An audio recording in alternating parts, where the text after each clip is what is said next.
पर दहला जैसे को तैसा और टिट फॉर टैट संस्कृत में बोलते सठम साठे समाचरित।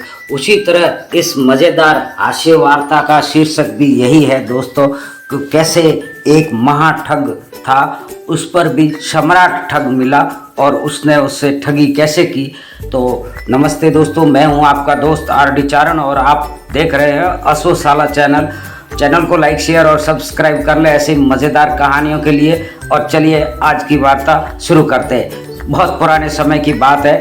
तो पुराने समय में चढ़ने के लिए हाथी, घोड़े, ऊंट, बैल यही सवारियां होती थी। आज की तरह महंगी गाड़ियां और ऑडी वगैरह नहीं होती थी दोस्तों। तो लोग अपने आने जाने के लिए यही साधन यूज़ करते थे।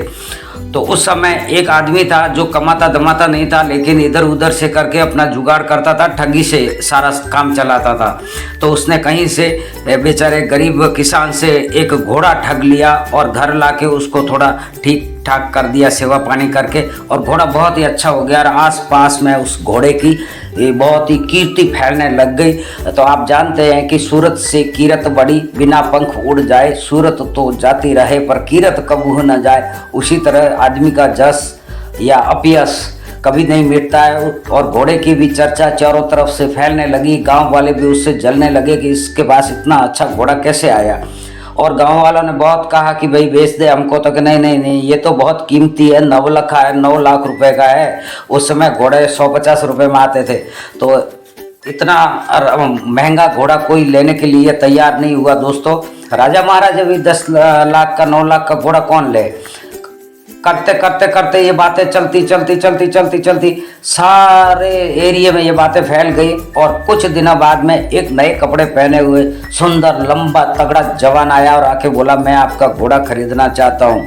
तो उसने कहा भाई मेरे घोड़ा खरीदने की ताकत तो राजा महाराजा में भी नहीं है, मेरा घोड़ा 9 लाख है, 9 लाख रुपए का है। तो कि कोई बात नहीं, मैं उसका 9.25 लाख दूंगा, लेकिन मेरे को इसका चाल पसंद आना चाहिए और इसका एटीट्यूड और इसका जो नेचर है मुझे पसंद आ जाएगा तो मैं 9 लाख रुपए दे दूंगा, मेरे को टेंशन नहीं। तो वो भी प्रभावित हो गया पहले वाला ठग कि भाई ये तो बहुत तगड़ा आदमी है, इतने पैसे अगर खर्च कर सकता है तो मेरे तो जिंदगी बल्ले बल्ले हो जाएगी, 9 लाख रुपए आ जाएंगे तो मैं घोड़ा और कहीं से ठग के ले आऊँगा, ये बेच देता हूँ।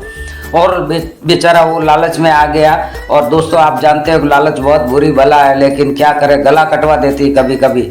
और ये दोनों आ गए, आके देखे कि भाई चलो गांव के बाहर आए। गांव के बाहर आने के बाद बोला कि लंबी जो कोई रास्ता हो जिस पे घोड़ा चल सके, दौड़ लगा सके, ऐसा मेरे को बताओ। तो इसने बता दिया कि ये देखो सामने ये रास्ता, इस पर आप इसकी ट्राई ले सकते हो। जैसे कार खरीदने से पहले उसकी टेस्ट ड्राइविंग होती है, उसी तरह घोड़ों की भी टेस्ट ड्राइविंग होती थी।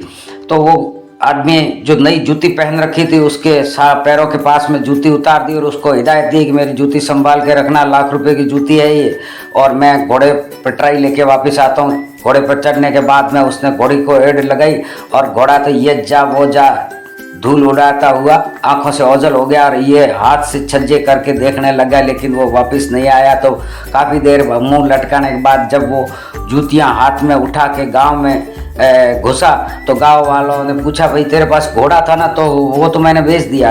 कितने में बेचा? तो लाया जितने में दे दिया। तो कुछ तो मुनाफा रहा होगा। तो उसने जूतियाँ ऊपर करके बताई कि ये मुनाफा रहा है। सारे लोग कहे अरे यार बहुत सस्ते में दे दिया।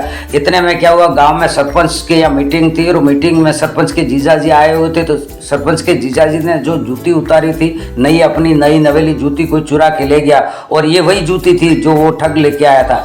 तो लोगों ने मारपीट करके वो जूतियाँ हासिल कर ली, उसके पास कुछ नहीं बता। और दोस्तों ठगी का माल, लोग बोलते चोरी का माल मोरी में जाता है, इसी तरह से